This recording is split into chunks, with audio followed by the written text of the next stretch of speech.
de estar en condiciones las partes de iniciar la audiencia.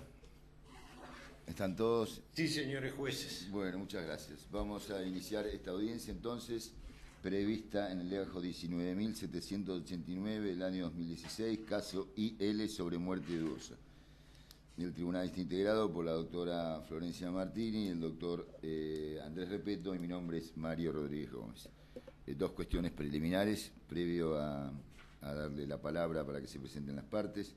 La primera, que el tribunal original para atender esta impugnación estaba previsto con el doctor Daniel Barecio, que ha tenido un inconveniente personal que no pudo superar, así que ha sido reemplazado por el doctor Andrés Repeto. Y la segunda cuestión preliminar es que se presentaron dos recusaciones. Una presentada por la Fiscalía, entiendo que por el doctor Jofré, respecto de mi función en esta audiencia, y la otra presentada por la defensa respecto de los tres jueces, en este caso por la doctora Florencia Martini, porque el doctor Daniel Barecio no está presente. Respecto de esa recusación, el tribunal, esta vez por unanimidad, ha decidido rechazarla in limine por haber sido presentada en forma fuera de término, es decir, es extemporánea. Los registros que tengo, que me ha informado la oficina judicial, son los siguientes. El día 3 de mayo se notifica originariamente a la Fiscalía de la integración del tribunal y de la audiencia que se iba a celebrar, no recuerdo en qué fecha, pero respecto de esa fecha y de esa integración, la Fiscalía pide una postergación, creo que porque tenía que hacer un curso, una cuestión académica. El día 26 de mayo se notifica a la Fiscalía de la nueva fecha de audiencia y, por supuesto, de la integración del tribunal, y presenta la recusación. Esto es notificado la audiencia que era prevista para el día de hoy, 13 de junio. Y esa nueva integración y esa nueva fecha fue notificada el 26 de mayo. Y la impugnación fue presentada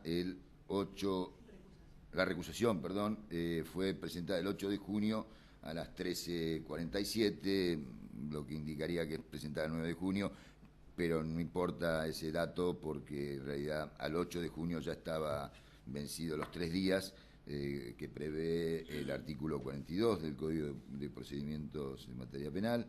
Y la segunda recusación también es presentada el 9 de junio a las 10:27.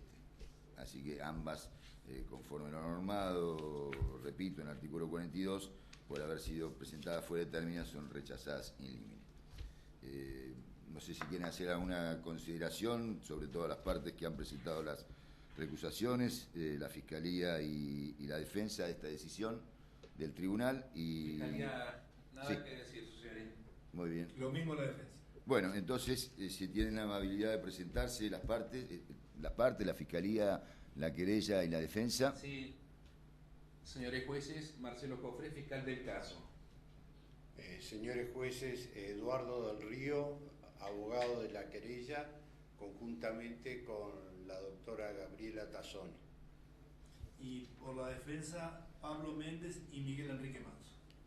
Muy bien. ¿Están presentes los imputados? No, señor juez. Bueno, muy bien. Tiene la palabra la querella. Señores jueces, volvemos ante este tribunal en un nuevo planteo contra la decisión del juez de garantías que oportunamente rechazó la decisión del nuevo fiscal de la causa, el doctor Joffre, de desestimar la denuncia porque el hecho denunciado y por el que viene esta querella no constituiría delito. Antes de referirme a la decisión del juez de garantías que estamos recurriendo, impugnando, quería señalar el antecedente de la decisión del juez de garantías porque está íntimamente relacionado con los agravios que vamos a expresar. Cuando esta causa, después de la decisión del tribunal que revocara la resolución anterior del juez de garantías, regresa a la fiscalía, el nuevo fiscal, el doctor Joffre, procede como si la resolución del tribunal de alzada, que conoció en un recurso de efecto devolutivo, es decir, que recibió la plena jurisdicción de la causa para resolver, procede, digo, el señor fiscal Joffre, como si la decisión de vuestra señoría no alcanzara a la fiscalía, que la decisión debía quedar agotada en la resolución del juez de garantías, y por tal motivo el doctor Joffre puntualmente vuelve a adoptar la misma decisión que había adoptado la doctora Pisipaulo y con los mismos fundamentos de la doctora Pisipaulo. Cuando impugnamos desde la querella esa decisión del fiscal, en la audiencia ante el juez de garantías, frente a la impugnación desarrollada por mi consorte de causa, el doctor Juan Martín López, en la que con toda claridad se le expuso al señor juez de garantías que el fiscal no podía considerar que la decisión de la doctora Pisipaulo permanecía incólume, inabordable e inalterada frente a la decisión de vuestra señoría, el señor fiscal, digo, en esa audiencia, introduce el único argumento novedoso posterior a la resolución de este tribunal, y es el referido a la historia clínica. Dice ahí el doctor Joffre en esa audiencia que la ley no dispone que constituya delito la omisión de confeccionar por parte de la historia clínica por parte de los médicos del sistema de salud. En ese críptico párrafo, el fiscal no dice cuál ley es la que, según su peculiar criterio, debería disponer que la omisión de confeccionar la historia clínica constituye o da lugar a la imputación de un delito. Es claro que no se puede estar refiriendo al Código Penal, porque en ninguno de los artículos del Código Penal hay ninguna mención a las historias clínicas. Tampoco puede referirse a la ley provincial que establece la obligación de levantar las historias clínicas, porque es claro que una ley provincial no podría disponer la tipificación de un delito, porque en tal caso el legislador provincial estaría avanzando sobre facultades delegadas al Congreso de la Nación. Esta afirmación del señor fiscal la rescatamos porque la vamos a relacionar seguidamente con la decisión que después toma el juez de garantías, donde vuelve a insistir con otros términos, con el mismo concepto de que la ley no dispone que la omisión de confeccionar historia clínica constituya delito.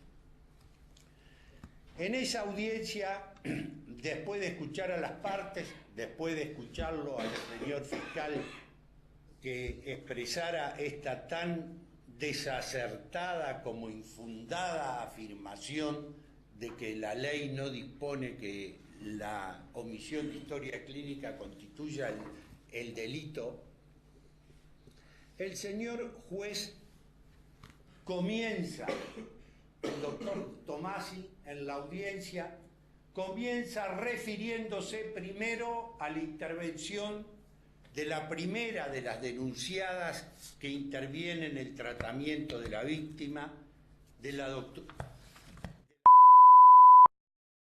Y ahí incurre en dos graves errores, uno de hecho y otro más grave de derecho todavía. El error de hecho se equivoca, como después lo admite explícitamente al finalizar la audiencia, se equivoca al considerar la fecha en que la doctora atiende a la menor, porque considera que la atendió el día 14 de mayo y dice, bueno, fue una atención ambulatoria por un cuadro febril, varios días antes del deceso, en consecuencia no hay relación causal por el tiempo transcurrido entre el 14 y el 19, que es la fecha del deceso. De agosto, perdón. Grave error, digo, en la apreciación de los hechos por el doctor Tomasi, porque en realidad la atención no fue el 14 de agosto, sino el día 17 de agosto. 3 días después y menos de 48 horas antes de producirse el deceso. Pero no solo yerra groseramente en eso el juez, sino que también a esta altura de sus razonamientos introduce una cuestión que no tiene prueba alguna, por un lado, y es cuando afirma que es habitual que en las atenciones ambulatorias no se confeccione la historia clínica. Textualmente dice, no se acostumbra a hacer una ficha. Claro, estaba pensando en la historia clínica cartoncito, que antes de la informatización de los sistemas de salud, los médicos llevaban un cartoncito donde anotaban la atención. Esta afirmación no tiene respaldo probatorio alguno. De ningún elemento de la causa surge que sea habitual que los médicos del sistema de salud, por más ambulatoria que sea la atención, no se encuentren obligados ni sea corriente que confeccionen la historia clínica. Cuando el señor juez Tomasi se da cuenta de la barbaridad que está afirmando, concluye con otra barbaridad mayor y dice, no sé si es correcto o no. Parece que el juez parece un panelista de los programas de televisión, un opinólogo. Los jueces, señores magistrados, no están para decir si es o no correcto, sino si la conducta o la omisión es legal o ilegal. Porque si los jueces son opinólogos y no se ocupan de hacer cumplir la ley, ¿a dónde va a ir a parar este país? Señores jueces, no nos interesa en absoluto lo que el doctor Tomasi puede opinar. Lo que es claro es que el doctor Tomasi no podía ignorar que una ley expresamente impone la obligación de llevar la historia clínica en toda atención hospitalaria, sea ambulatoria o no ambulatoria. Entonces, en base a este error de hecho, primero equivocarse groseramente en la fecha donde interviene la doctora. Segundo, dar una opinión de no saber si es correcto o no es correcto, cuando él tenía que decidir si era legal o ilegal que no se confeccionara la historia clínica.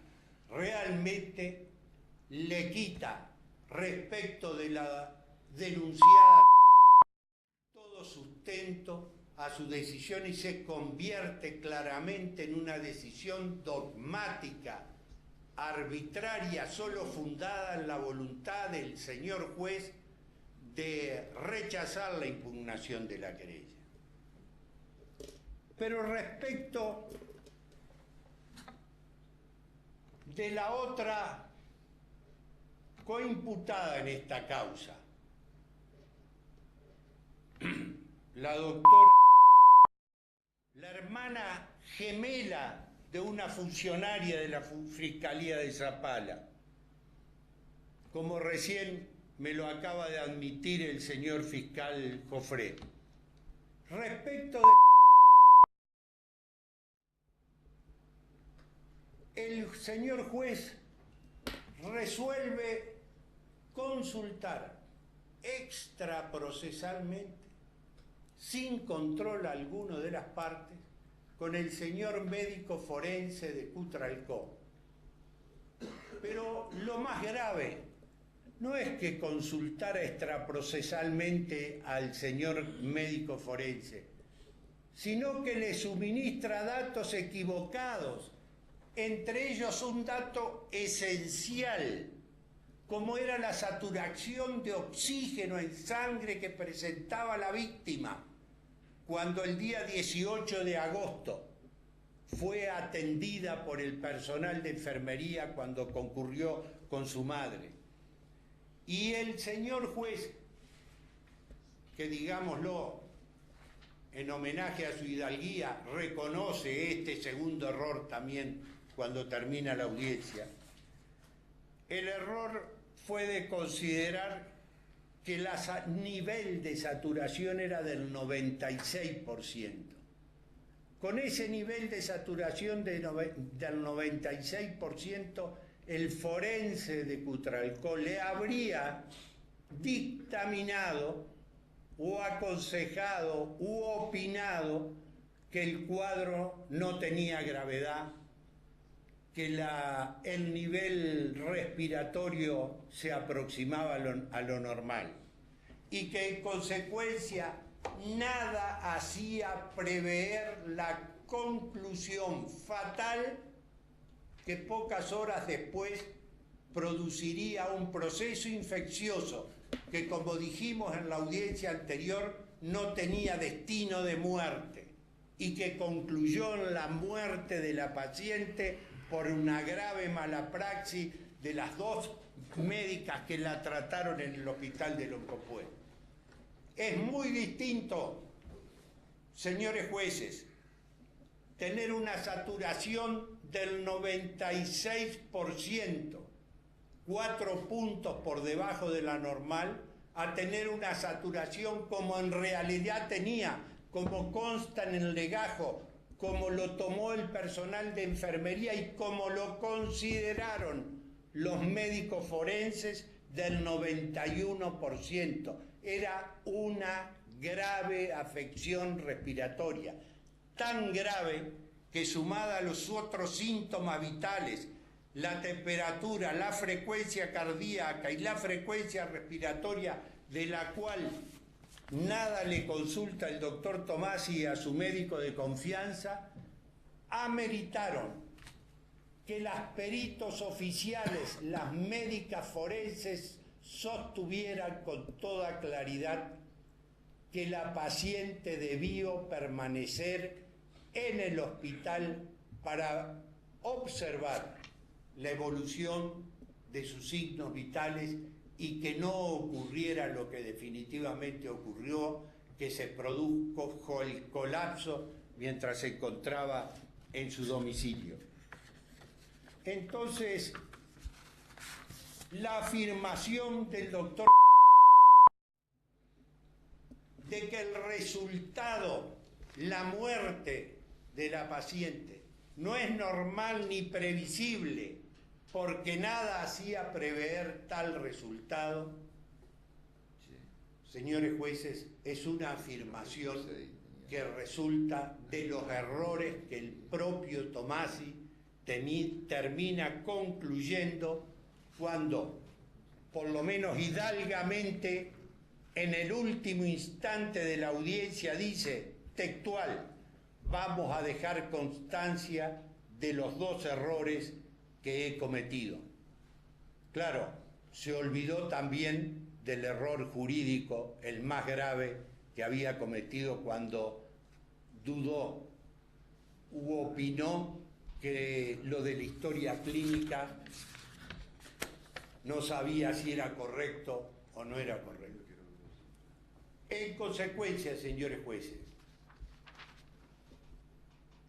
quiero señalar, porque aquí se entrelaza el criterio del fiscal con el criterio del juez de garantías. ¿Por qué? Por lo menos en esta instancia preliminar del proceso penal, en esta instancia de la averiguación preliminar, ni siquiera estamos en la investigación preparatoria, señores jueces. En esta instancia es claro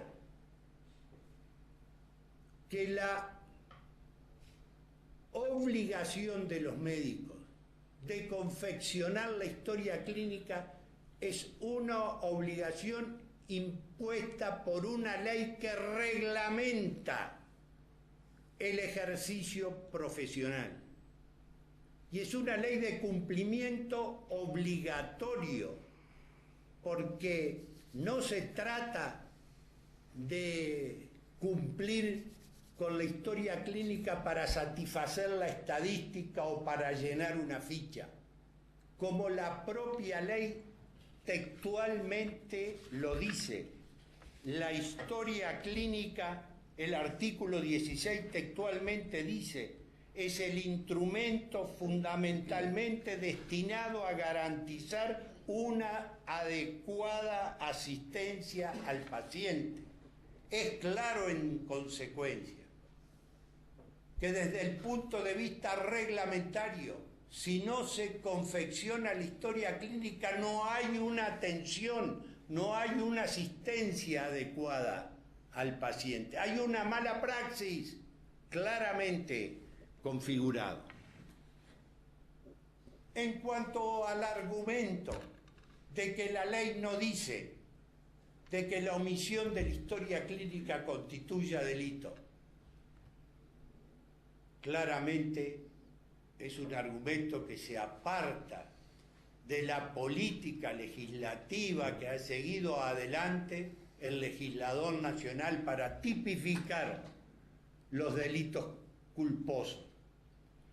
Si en los delitos culposos la ley tendría que decir en cada caso, casuísticamente, cuando un delito, cuando una conducta o una omisión encuadra en un delito culposo, el Código Penal tendría que tener por lo menos, solo en el capítulo de los delitos culposos, más de 30.000 artículos. El legislador, señores jueces, ustedes lo saben bien, porque leen el Código todos los días. El legislador no ha seguido el método del casuismo para tipificar los delitos culposos. El legislador ha establecido claramente que la culpa es un concepto genérico, que en cada caso los operadores jurídicos, por intermedio de un silogismo jurídico, cosa que no se le ocurre al fiscal ni al juez de garantía aplicar un silogismo jurídico para ver si llega o no a la conclusión del que el quebrantamiento de la norma reglamentaria constituye una actuación indebida y en consecuencia una mala praxis.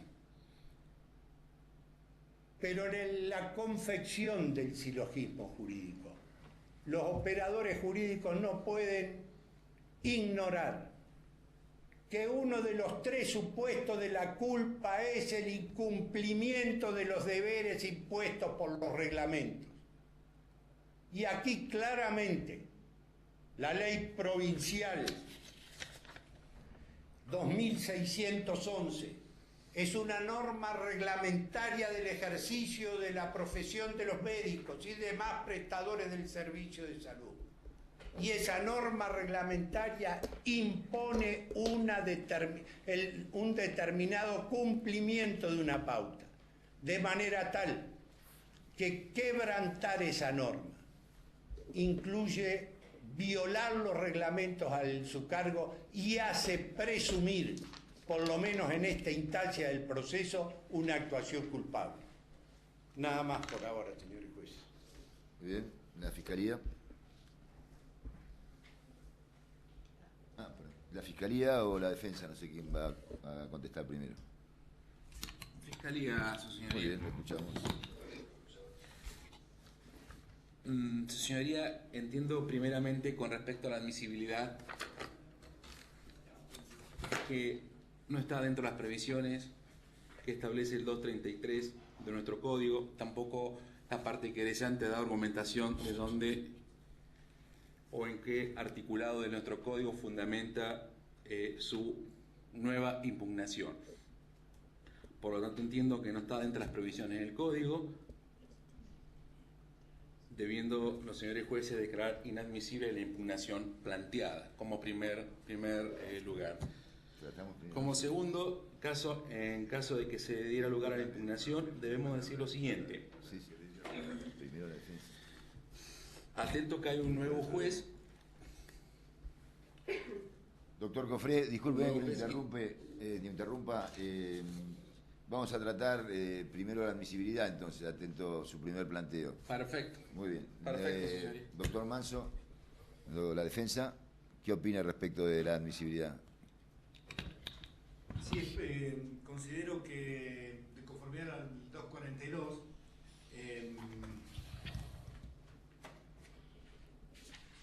no corresponde, no está habilitado el querellante entre sus posibilidades, sus derechos, la impugnación de este tipo de decisiones, y creo que debe rechazarse el mismo por ser absolutamente improcedente su presentación. Muy bien. Doctor del Río. Señores jueces, por favor, ¿me pueden correr traslado de la inadmisibilidad planteada? Se lo estoy corriendo, por supuesto. Bueno, gracias. No. Yo antes del fiscal me voy a ocupar de la defensa, porque creo que hay que poner en caja la actuación de la defensa en esta instancia del proceso penal. Puede ser. Como dije antes, señores jueces, estamos recién en la etapa de la averiguación preliminar. La averiguación preliminar, la intervención y la legitimación de la defensa en la averiguación preliminar está limitada a 2 supuestos. Primero, cuando el imputado está detenido. Segundo, cuando se realizan diligencias jurisdiccionales de anticipo de prueba. Ninguno de estos 2 supuestos es el que estamos discutiendo en esta instancia, en este momento. Si se admitiera la pretensión de la defensa, estaría legitimándose que en este país dejaría de ser carga pública la obligación que tenemos de todos los habitantes de ser escrutados preliminarmente cuando se nos denuncia por un delito. Esa es una carga pública y que todos estamos obligados a soportar. La actuación de la defensa en esta etapa está limitada a los 2 supuestos recién mencionados. Ya va a tener oportunidad de intervenir la defensa si es que se llega a la etapa de la investigación preparatoria, donde tendrá plena intervención en todos los actos y podrá discutir y oponerse. Pero ahora estamos en un contencioso, señores jueces, entre el fiscal y la querella. No afecta en nada este contencioso a la intervención de la defensa, que en realidad está consorciada hoy y ya viene consorciada desde el inicio de esta causa con la Fiscalía para tornar ilusorio el derecho de la víctima al acceso a la jurisdicción.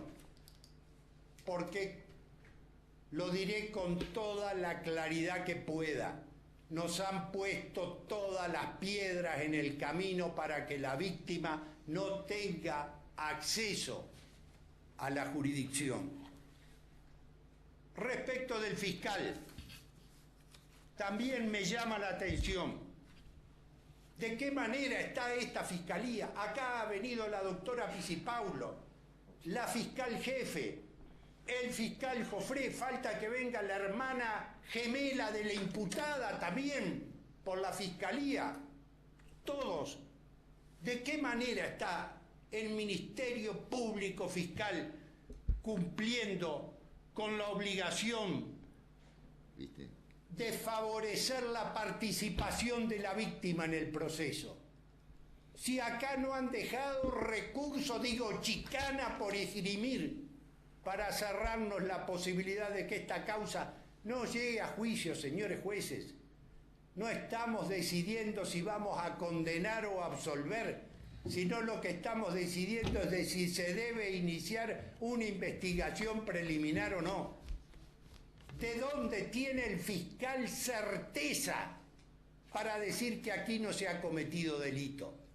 Porque el fiscal, para decir que aquí no se ha cometido delito, debe tener certeza. Discúlpeme que le interrumpe. Estamos tratando solamente la cuestión preliminar. Respecto de la admisibilidad. La admisibilidad, perdón.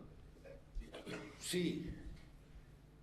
Señores jueces, el efecto devolutivo del recurso significa que se traslada la plena jurisdicción y conocimiento del caso al tribunal de alzada. Y es ese tribunal de alzada el control último del correcto cumplimiento de sus decisiones, porque si no, el imperio del tribunal de alzada quedaría reducido a los límites de su despacho, porque fuera de lo que resuelva el tribunal de alzada, su decisión no tendría imperio alguno, porque los fiscales, los defensores, los jueces de garantía podrían apartarse impunemente de sus decisiones. El sistema jerárquico del Poder Judicial importa para los magistrados y funcionarios inferiores la obligación moral de conformar sus conductas a las decisiones del Tribunal Superior. Y el Tribunal Superior tiene, por supuesto, todas las facultades de revisar si se ha interpuesto el recurso correspondiente, si esa decisión ha sido cumplida a cabalidad, lo que aquí, sin duda, por lo que he expuesto antes, no ha sido cumplida de ninguna manera. Bueno, muy bien, la querella ha introducido un argumento novedoso respecto de la defensa, así que le doy la palabra si quiere decir algo, doctor Manso. Sí, brevemente, señor juez. Muy bien. Yo creo que el artículo 48 del Código Procesal es claro. Se denominará imputado a toda persona que mediante denuncia, querella o cualquier acto de procedimiento del fiscal o de la policía se señale como autor o partícipe del delito. Por lo tanto, señores jueces, nosotros creemos que el carácter de imputado de las personas que están hoy señaladas nos habilitan a estar en el ejercicio permanente de su representación en este tipo de actos y por lo tanto estamos absolutamente habilitados. Y en subsidio entendemos que por la teoría de los actos propios hasta ahora, hoy la querella nunca se opuso, siempre permitió que estuviera la defensa. Por lo tanto, creo que nadie puede, no puede por esta misma teoría, por abrir esta teoría, hoy volverse con todo lo que ha habilitado y aceptado desde tiempo atrás. Por lo tanto, entendemos que tenemos legitimación para estar en esta audiencia. Bueno, bien. ¿Alguna precisión? ¿Alguna precisión? Bueno, enseguida venimos, vamos a tratar esta... Sí. ¿No nos vamos? Bueno, vamos a tratar esta primera cuestión y enseguida les avisamos. Yo me voy con café. Cortar la grabación y girar el... Un segundo. Y girar la... Tengo 1000 cosas.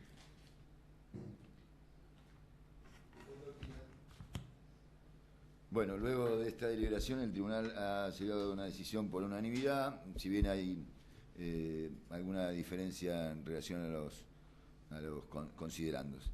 Yo entiendo que sí, que debe ser declarada admisible. En realidad los tres decidimos que debe ser declarado admisible el recurso presentado por la querella. Desde mi punto de vista, la decisión del órgano jurisdiccional, en este caso del señor juez de garantías Mario Tomasi, fue confirmar el desistimiento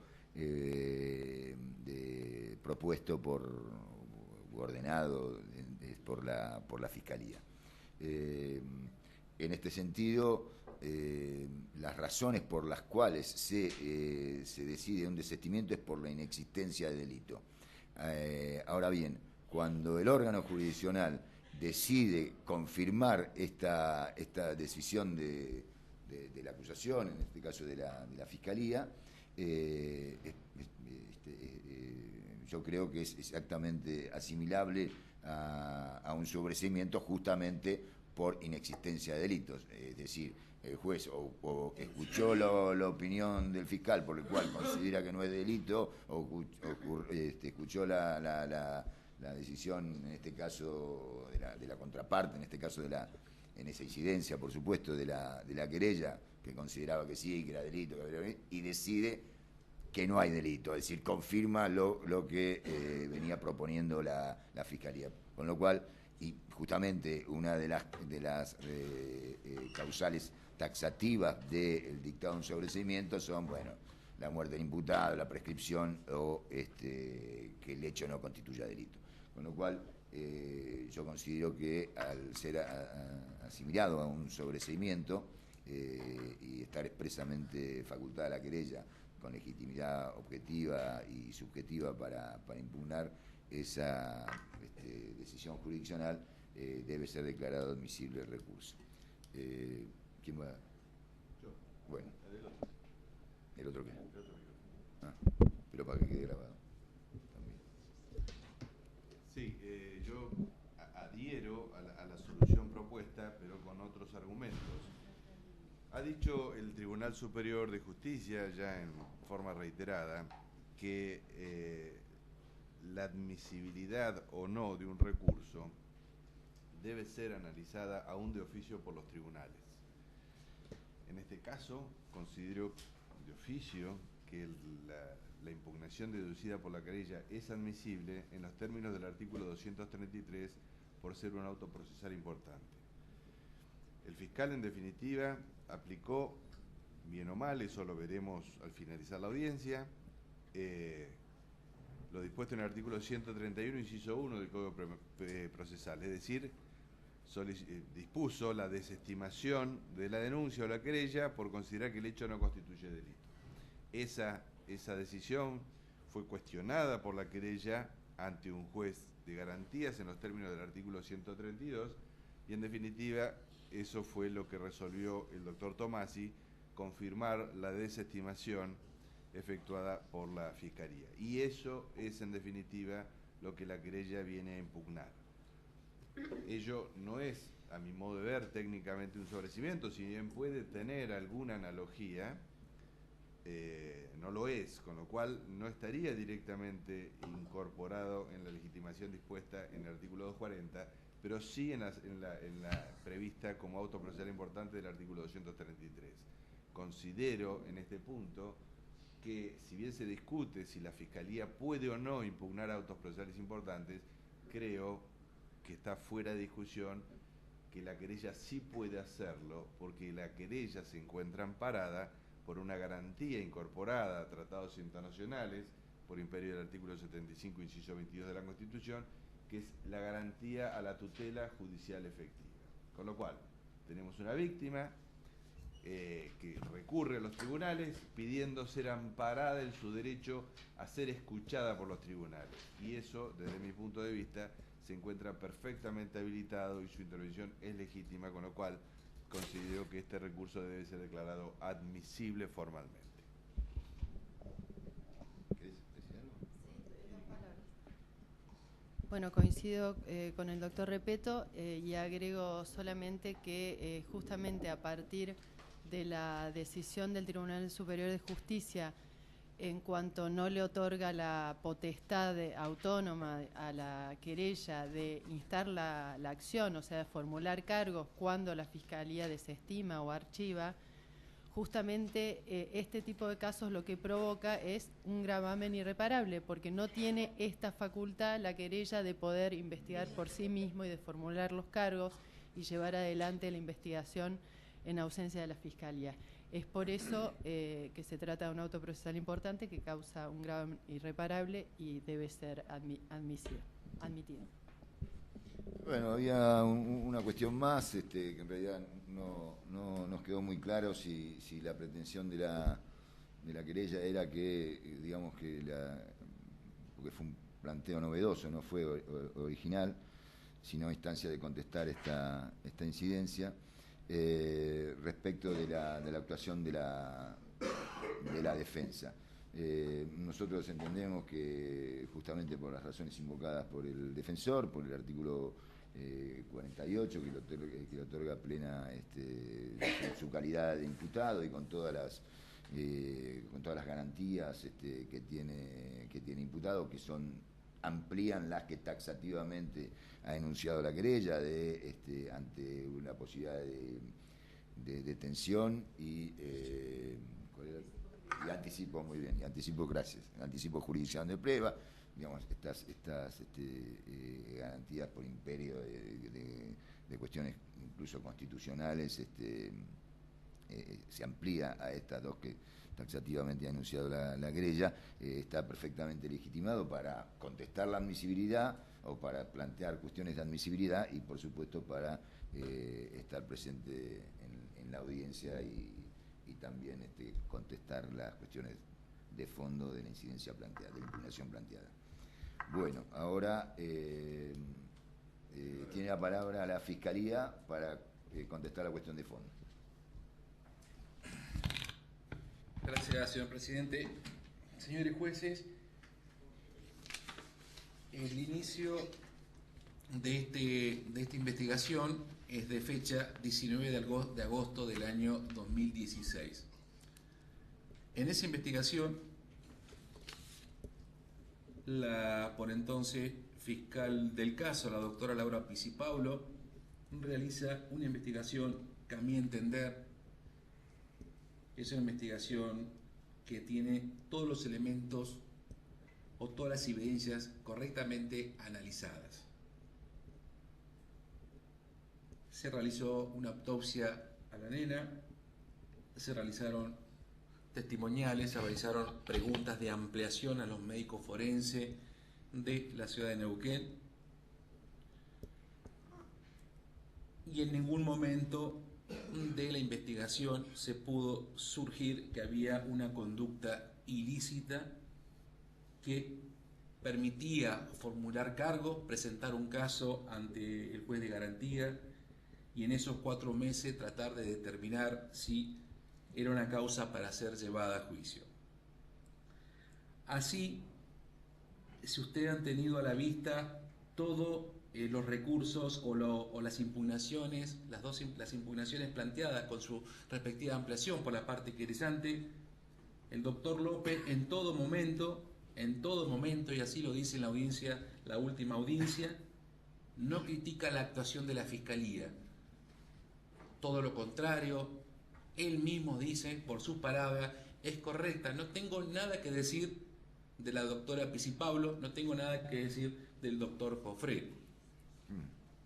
Esto es un poco contrarresta lo que el doctor del Río dice, todas las piedras en el camino, ¿sí? La querella se presenta como parte querellante el 30 del 11 del año 16. Ahí se presenta el Ministerio Público Fiscal, se presenta como parte querellante. Tuvo a la vista todas las actuaciones, tuvo a la vista todas las pericias. Cuando la doctora Pisipablo determina y dice, después de, reitero, de una correcta investigación, esto un poco que dijo el doctor Del Río, que ya quien tiene que venir a la audiencia, al ser una causa de análisis profunda, también intervino la fiscal jefe, la doctora González Taboada, en esta investigación. Es así que llegamos a la audiencia del 20 de abril del año del 17, donde,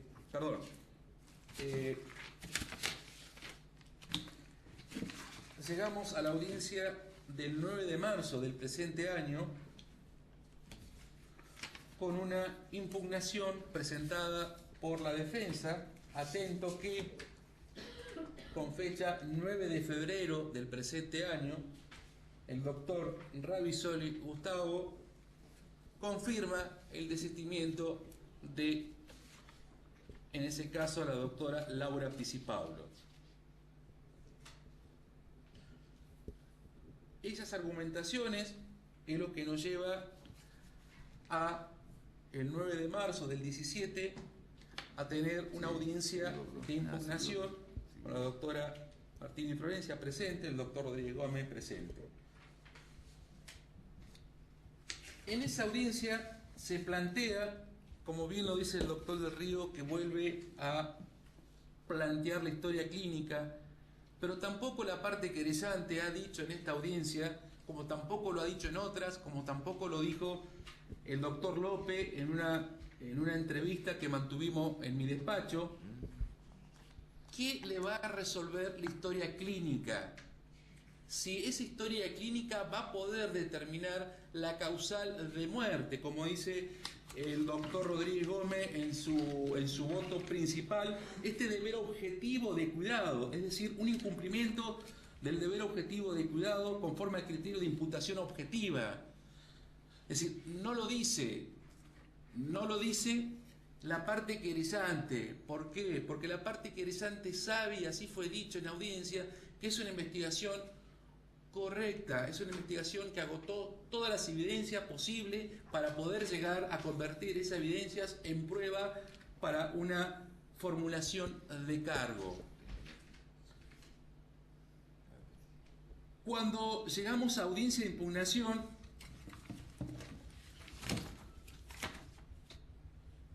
al ser in voce, lo que lleva a las partes a poder, es decir, sentarse frente a la máquina y empezar a escuchar la audiencia y empezar a transcribirla. Lo que se plantea en este punto es que se dice: vamos a revocar la decisión del doctor Ravizoli y volver el proceso o la denuncia a los estados en que se encontraba a instancia de que fuera confirmada su desistimiento y puntualmente, entre otras cosas, para desestimar esta decisión puntual en relación a la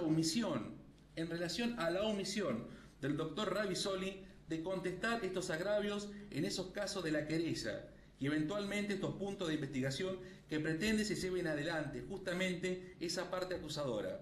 Por estos fundamentos, el tribunal por unanimidad decide declarar admisible el recurso presentado por la querella, revocar la decisión del señor juez de garantía sin costa. Es decir, cuando salimos de esa audiencia, y esto fue charlado con el doctor López plantea diciendo qué es lo que continúa ahora. En ese punto, al decir que vamos a revocar la decisión y volver el proceso a la denuncia a los estados en que se encontraba, es volver al estado del desistimiento. En ese sentido, con fecha 29 de marzo, yo hago un dictamen y expongo por qué comparto la decisión de la doctora Pisipablo y doy los argumentos analizando cada uno de los elementos probatorios obrantes. Entiendo que lo que hubiera correspondido es que la parte querellante hubiera pedido en ese instante una audiencia, lo que denominamos acá es del 36.1, a que otro juez, entendemos dentro del plazo legal, revisara o siguiera esto lo que le dice el Tribunal de Impugnación, le dice, señor juez, opine sobre la historia clínica, a ver si esta historia clínica nos puede a nosotros decir que tenemos lo que antiguamente era relación de causalidad y lo que el doctor Rodríguez Gómez dice deber objetivo de cuidado, es decir, si esta historia clínica nos puede colocar a nosotros en una situación de llevar esta causa, es decir, no a juicio, como bien dice el doctor del Río, formular cargos. Nosotros, y yo entiendo específicamente que esto no lo da. Entonces, cuando en la audiencia anterior lo que nosotros, o que planteo, yo les digo, es que, y el doctor del Río leyó el artículo 16 de la 2611, no es en el sentido que la querella le quiere dar a la palabra de este fiscal. Lo que fue dentro de toda la argumentación, la misma que estoy haciendo ahora, de decirle y explicarle a la parte querellante, a la familia, de que fue una investigación conforme con todos los elementos de prueba que tuvimos, que en ningún momento la querella aportó algún elemento o algún perito para poder desvirtuar todo lo que habíamos dicho, es que la ley, la 2611, a contrario, no comparto en nada la interpretación que le quiere dar la ley, nada dice qué sucede ante el incumplimiento de no llevar la historia clínica. Porque lo que se está en discusión acá y lo que quiere ingresar la querella es que esa historia clínica le va a dar a la fiscalía o a él los elementos como para poder formular cargo, decir estamos ante la presencia de un delito. Entiendo que también en forma extemporánea se pide la audiencia, la querella pide la audiencia y el doctor Tomasi resuelve, la audiencia fue de fecha 26 de abril del 2017, perdón, 19 de abril del 2017 por Policom, y el día 20 de abril da su sentencia, su resolución. Es cierto lo que dice la querella de que el juez buscó o se fundamentó en un informe de un perito forense de la ciudad de Cutralcó. Es cierto. De hecho, cuando el juez nos pide a nosotros los resúmenes de las historias de lo que teníamos médicamente, de la evaluación hecha por el gabinete forense de Neuquén, la querella no se opone. ¿Pero por qué no se opone? Reitero esto, señores jueces, porque la querella en todo momento dijo y lo escribió que fue una buena investigación, fue una investigación correcta. Y el doctor Tomasi, digo, señores jueces, esto fue porque fue transcrito por mí, dice en su parte final, en consecuencia de lo expresado, entiendo que no podemos decir que existe una violación de la lex artis. Entiendo que no ha habido una subestimación de la enfermedad y que ha sido bien medicada. Por eso entender que existe delito en estas actuaciones no surge de lo que tengo para analizar. Es decir, cuando dice no surge que tengo para analizar, es lo mismo que tenemos en el legajo y que la parte querellante analizó.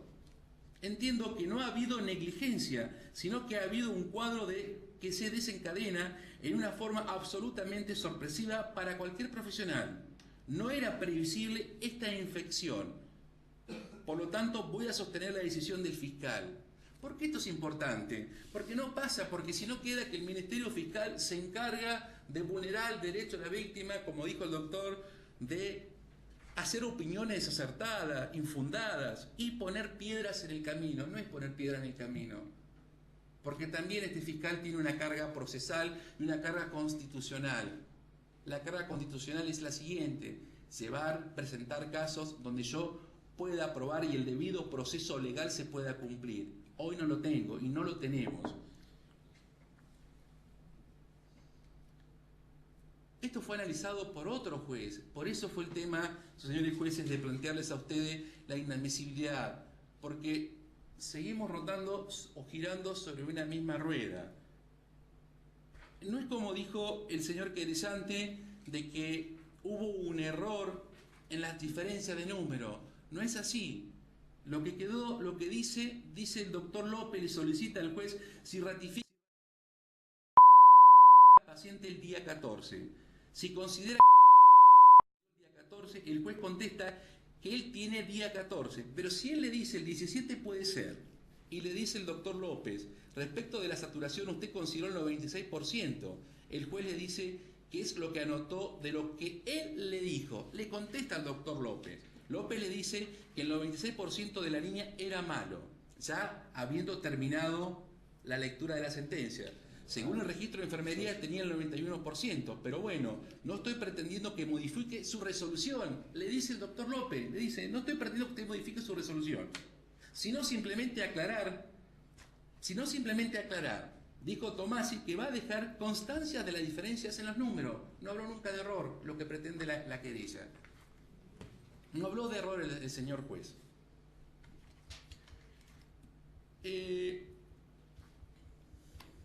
Por último, señores jueces, porque acá hay un nuevo integrante, un nuevo juez, que debo hacer una aclaración porque si no queda esta fiscalía o quien les habla involucrado indirectamente en una situación de protección nacional fiscal. En esto que dijo el señor querellante de que una de las funcionarias del Ministerio Público Fiscal es la hermana gemela.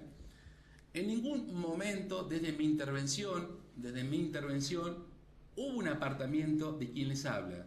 Nunca la querella entendió de que mi actuación podría estar contaminada, si es un término vulgar, por proteger a la hermana médica de una compañera de trabajo.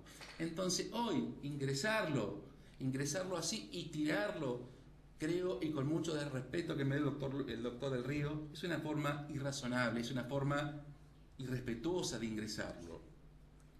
Porque si no, digo que algo va a quedar. Señores jueces, si ustedes tuvieran este legajo en su presencia, se darían cuenta de que ya fue analizado por un juez de garantía, analizó cada uno de los elementos probatorios y confirma el desistimiento. Por lo tanto, este fiscal va a ratificar este desistimiento y así solicito que ustedes también lo hagan. Nada más que agregar, señores jueces. Muy bien. La defensa. La defensa. Sí, brevemente, señores jueces. Luego de este intenso debate en el que hemos participado, encontramos que el juez Tomasi, en una resolución que podría tener aspectos cuestionables, como ha señalado la querella, en definitiva se sustenta en que el dictamen de la Fiscalía de la doctora Piscipaulo oportunamente se encuentra ratificado en la ampliación, apoyado en la ampliación que se le hicieron a las médicas forenses.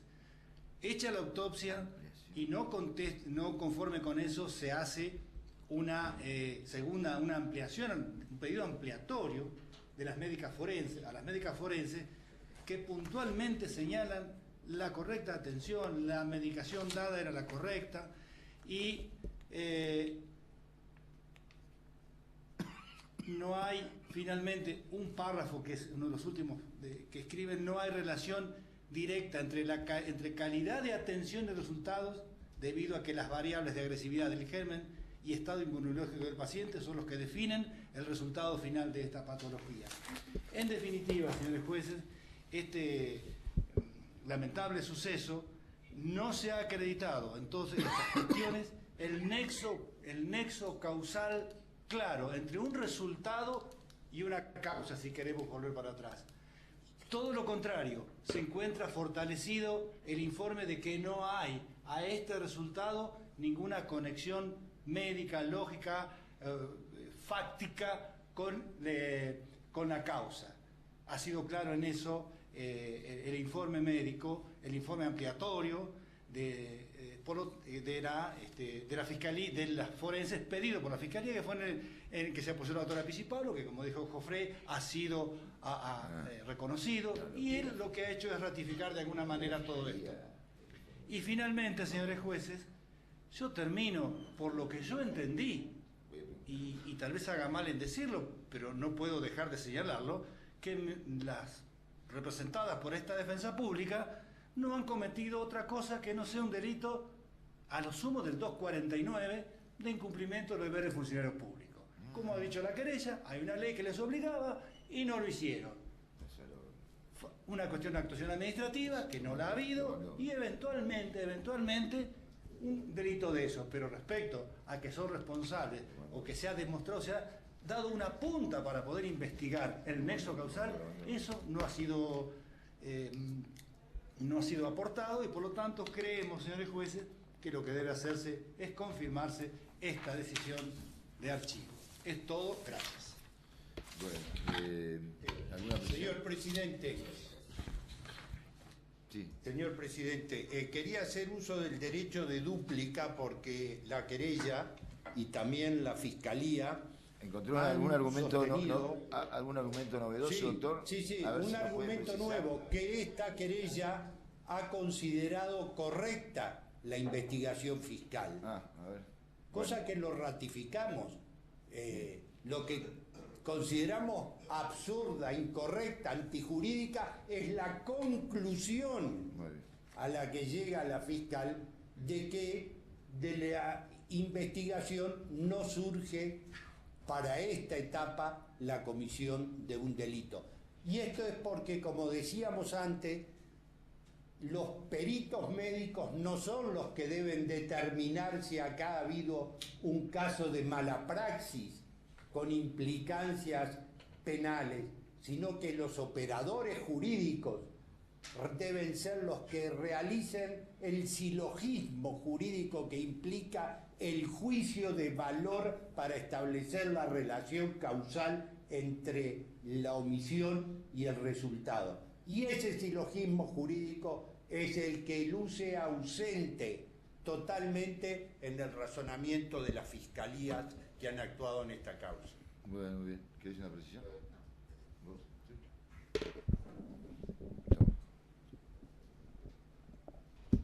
Sí,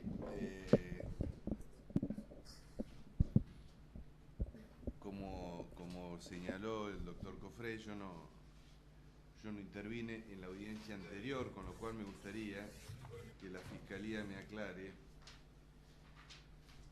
En la audiencia anterior del Tribunal de Impugnación sucedió algo análogo a lo que está sucediendo acá. Se cuestionó el desistimiento, la confirmación del desistimiento del fiscal, en ese caso por el doctor Ravisoli, y fue dejado sin efecto. Con lo cual se dispuso que continúe la Fiscalía. Deduzco que la doctora Pisipaulo decidió apartarse por no estar de acuerdo con la resolución, y es en función de eso que interviene el doctor Jofré, ¿correcto? Sí, señor juez. Bien. Sí. ¿Qué nuevas pruebas produjo la Fiscalía desde el apartamiento de la doctora Pisipaulo? Concretamente, ¿qué nuevas pruebas produjo usted en este expediente, en esta investigación? Ninguna, señor juez. Lo que decidí fue analizar cada uno de los elementos probatorios que habían, o evidencias que habían en el presente legajo. Y de hecho, si le sirve, lo agrego, sería de reunirme con el doctor López a ver si él proponía algún tipo de evidencia o prueba que podríamos realizar, a lo cual el doctor López manifestó que no tenía ninguna para aportar. Con lo cual, su intervención se limitó a coincidir esencialmente con lo dictaminado por la doctora Pisipaulo. Sí, previo a analizar cada evidencia del legajo.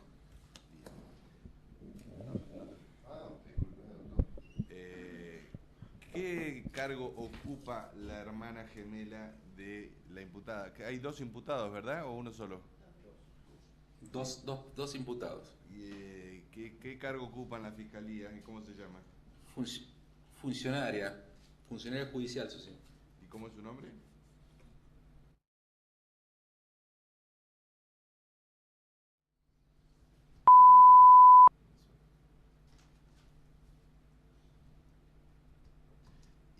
función tiene asignada en su calidad de funcionario en la Fiscalía?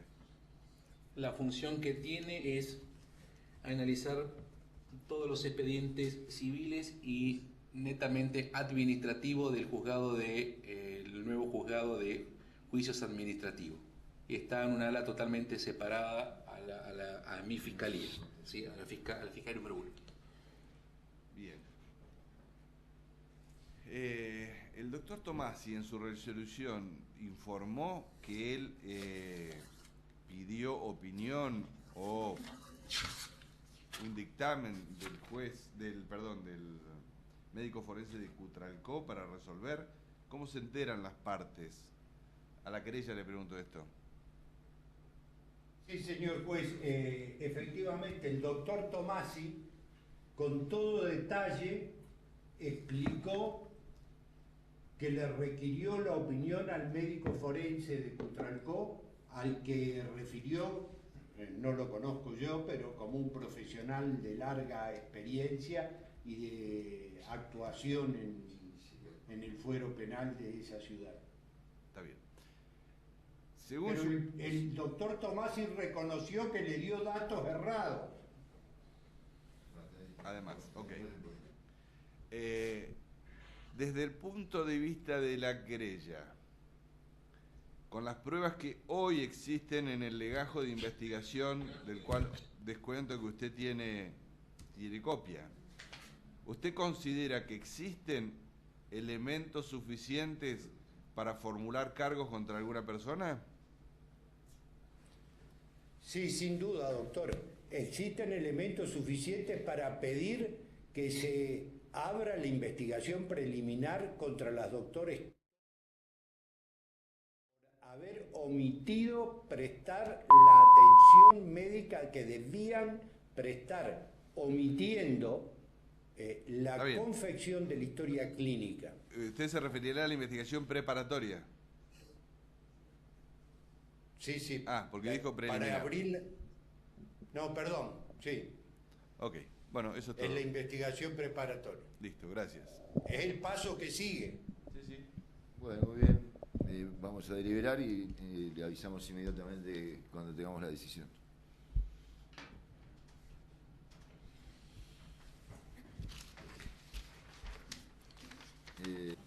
Bien, sí, gracias. ¿Ya están todas las partes? ¿Están en condiciones de escuchar la decisión? Sí, señor presidente. Bueno, muy bien. Luego de esta deliberación, el tribunal ha llegado a una decisión por unanimidad. Bueno, respecto de la admisibilidad, reiteramos lo dicho antes cuando resolvimos justamente esta cuestión. Y respecto a la cuestión de fondo, en primer término, entendemos que la decisión o la actuación del doctor Tomasi y su posterior decisión, en primer término, es nula por haber sustanciado prueba de oficio. Es decir, si bien tuvo la nobleza de comentarlo en la audiencia y decirlo en su decisión, esto no es suficiente como para llegar a esta decisión de sanear esta circunstancia de haber tomado prueba de oficio, que bien saben las partes está absolutamente vedada al órgano jurisdiccional. Me refiero a haberse reunido o haber escuchado la opinión de un médico forense que encima reconoció que le había dado datos inexactos. No sé si el juez al médico o el médico al juez, pero en definitiva consideramos que esa determinación del señor juez de garantía provoca que su decisión sea nula.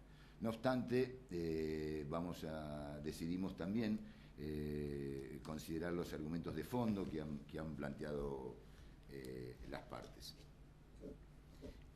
En este sentido, digamos, y basado en la impugnación presentada por la querella, yo quiero refrescar, con todo respeto, a las partes y enunciarlo en mi voto, los elementos objetivos del tipo imprudente. Es decir, los elementos objetivos, insisto, con todo respeto, se lo quiero plantear, decir en el voto, son que haya un incumplimiento del deber objetivo de cuidado, esto puede ser por negligencia, imprudencia, incumplimiento de los reglamentos, y el nexo de imputación o nexo de causalidad. Es decir, que ese incumplimiento tenga una relación con el resultado. Hay un nexo entre esa omisión o eso hacer de más, que sería la imprudencia, la negligencia, hacer de menos, o incumplir un reglamento, y que esa omisión o esa acción tenga relacionado, y por eso es nexo de imputación y no de causalidad, porque a nosotros nos interesa la imputación. Por eso mencioné, y fue citado por el doctor Cofré, la imputación objetiva, es decir, que esa omisión tenga una relación directa con el resultado, en este caso, con el resultado muerte. Es decir, que yo creo que, o me expliqué mal en la decisión anterior que tuvimos que actuar también con la doctora Martini, o el señor fiscal entendió mal. Digamos, yo no dije que la historia clínica iba a referir cuál era la causal de la muerte. Yo decía que la historia clínica, claramente, conforme fue citado por la querella y reiterado hoy, es un incumplimiento a los reglamentos de los médicos de hacer historias clínicas, aún en circunstancias que sean atendidos en la guardia. Y lo que pretende la querella es determinar este nexo de imputación, digamos, y que es apresurado, y que fue absolutamente apresurado, y que ya está en condiciones desde el punto de vista constitucional, plena existencia de un hecho, y para determinar realmente si hay autoría o no, se estaba en condiciones de pasar a esta segunda instancia, que es justamente la formulación de cargos. Porque desde mi punto de vista, y por eso es que está presente la querella en esta impugnación, la investigación preliminar fiscal es parte del proceso. Entonces, está aprobado justamente este incumplimiento del deber objetivo de cuidado a través de la omisión de no hacer la historia clínica, y a criterio de la querella, esto hubiese sido determinante, esto es determinante del resultado. ¿Por qué? Porque fue atendida por lo menos por 2 o 3 médicos, en este caso hay 2 imputados. Y si los médicos hubiesen tenido un cabal conocimiento de los síntomas que tenía la paciente en las 2 o 3 intervenciones, una creo que fue telefónicamente, cuando llamaba a la madre angustiada, que es la que mejor conoce a sus hijos, y decía, esto no es un simple resfrío, angina y demás, esto es algo más grave, y hubiesen tenido, quizás, y esto es lo que pretende investigar la querella, quizás esos datos hubiesen provocado que se hagan otros análisis, se haga una internación por unas horas o por 24 horas, por un día, y evaluar cómo iba desarrollándose estos síntomas, porque no tenían relación con una cuestión, digamos, de aparato respiratorio, angina, qué sé yo, sino tenían relación con una infección, conforme el resultado final de la causa del deceso de esta niña. Esto es lo que pretende que se investigue la fiscalía, la querella. Esto es lo que pretende que se investigue la querella, y por eso yo considero, mis colegas me acompañan, darán eventualmente sus argumentos, si tienen otros que aportar a los que acabo de decir, los que estoy diciendo, por los cuales debe revocarse la decisión del señor juez Tomás, además de por haber ordenado prueba de oficio, o sustanciado prueba de oficio, además de esto, porque hay no es no es acertada la decisión de considerar que no existe delito y de alguna manera confirmar el desistimiento de la Fiscalía. Sinceramente, entiendo que incluso el que mejor ha graficado la circunstancia es la defensa. El doctor Manso, en su alocución, discúlpeme, en su alocución menciona que eventualmente habría un incumplimiento a los deberes de funcionario público por no haber hecho la historia clínica. Bueno, justamente, si hay un incumplimiento a los deberes de funcionario público, hay un incumplimiento al deber objetivo de cuidado. Hay una omisión al no cumplir con los reglamentos de médico y en este caso funcionario médico de un hospital. Digamos, de su función, conforme esta ley que ha citado la querella, citado la querella de que es obligación la historia clínica. Es exactamente análogo de decir, pasó en rojo y mató a una persona que cruzaba habilitada para... Hay un incumplimiento a la ley de tránsito y se produjo una muerte. Hay que ver si este incumplimiento está relacionado o hay otras circunstancias por las cuales explicarlas. Pero merece al menos, si pasó en rojo y mató a una persona, que se abra, y esta es la pretensión de la querella, que se abra una investigación. Lo que está diciendo la querella, hay un incumplimiento del deber objetivo del cuidado, este incumplimiento del deber objetivo del cuidado posiblemente haya salvado la vida o fue la consecuencia de que se produzca el deceso. Eso es lo que se pretende que se investigue. E insisto, el dato más claro lo da la defensa al admitir que eventualmente hay un incumplimiento de deberes de funcionario público. Es decir, que por supuesto está mínimamente reconociendo uno de los elementos objetivos del tipo imprudente. Por estos argumentos... sí. No, yo desde ya que adhiero a todo lo que ha dicho mi colega, simplemente quiero mencionar a la Fiscalía que es la segunda oportunidad en la cual el Tribunal de Impugnación resuelve, decide que no hay mérito para desestimar la denuncia, con lo cual, si bien me veo limitado por los extremos resueltos por la Corte Suprema en el caso Quiroga, no puedo dejar de mencionar que esta circunstancia, el hecho de que el tribunal en 2 ocasiones revoca un desistimiento, debería ser una cuestión que llame la atención a la Fiscalía y que actúe en consecuencia, sobre todo recordando y teniendo vigencia el artículo 274 del Código Penal, que no ha sido derogado en ningún momento y tiene plena vigencia. Nada más. Bueno, muy bien. Por estos argumentos, por estas consideraciones, el tribunal, por unanimidad, decide declarar admisible el recurso presentado por la querella, revocar la decisión del señor juez de garantías sin costas. Nada más. Buenos días. Buenos días.